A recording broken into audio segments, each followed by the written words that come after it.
आपण माने समस्ते जानिथिबे गत 8 तारिख दिन चपर क्राश रे भारतर प्रथम CDS बिपिन रावत समेत तांकर धर्मपत्नी मधुलिका एवं 11 अन्य भारतीय जवान प्राण हराइछन्ति। बिपिन रावत जने सुदक्ष भारतीय जनरल भावे भारत समेत विश्व में परिचित थिले।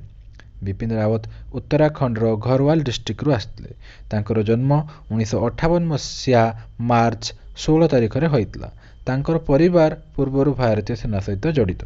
तांको बापा मध्य भारतीय सेनार लेफ्टिनेंट जनरल भावे कार्य करी अवसर नेइथिले। Rawat Saint Edward School Shimla रु तांकर शिक्षा ग्रहण करथिले। एहा परे NDA नेशनल डिफेंस एकेडमी एवं IMA इंडियन मिलिटरी एकेडमी रु भारतीय सेनार ऑफिसर ट्रेनिंग ग्रहण करथिले। रावत मध्य Defence Science Staff College Wellington रु ग्रेजुएट होइथिले एवं अमेरिका रु डिफेंस स्टडीज रु एमफिल करथिले। रावत को प्रथम पोस्टिंग 11 गोरखा राइफल रे सेकेंड लेफ्टिनेंट भाव में मिलिथिला। 40 वर्षर सामरिक सेवा काल रे बहुत किछि अचीवमेंट तांको नाम रे जड़ित।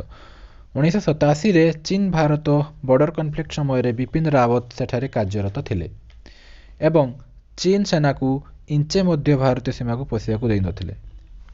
एहा परे से अफ्रिकार कंगो देश रे यूनाइटेड नेशन रो कंबाइन सेना को ब्रिगेडियर भाव में लीड करथिले एवं सेठारे से शांति प्रतिष्ठा करि परिथिले।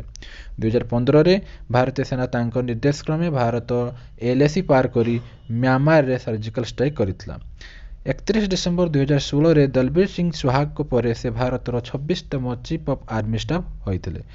1 जनवरी 2020 रे भारतर प्रथम CDS भाव में कार्यभार ग्रहण करथिले। आर्मी चीफ एवं CDS थिबा समय से भारतीय आर्मी रो मॉडर्नाइजेशन रे बहुत किछि भूमिका ग्रहण करथिले। सबटु गुरुत्वपूर्ण हैला ट्राई सर्विस रो एकत्रीकरण तांको समय रे संभवपर होई परितला। तांकर वियोग रे एबे भारतीय सेनार नेतृत्वर एक वैक्यूम देखा देइछि। किछि दिन मध्य रे एही वैक्यूम को पूरण करिया पई भारतीय सरकार द्वारा प्रक्रिया आरंभ हेबो। प्रश्न रहुछि बिपिन रावत को परे परवर्ती CDS किए हेबो।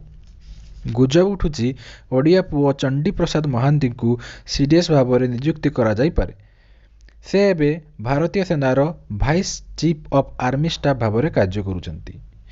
योगेश कुमार जोशी मध्य भारत सरकार को नजर रे थाई पारंती। एबे भारतीय सेनार नॉर्दर्न कमांड रे जनरल ऑफिसर भाव में योगेश कुमार जोशी कार्य करुचंती। एबेकार chief of army staff Manoj Mukund Narayan को मध्य CDS करा जाई पारे। किंतु ए सब निष्पत्ति कैबिनेट कमिटी ऑफ सिक्योरिटी रो परवर्ती जेबे बैठक हेबो निया जाई पारे बोली आशा करा जाय।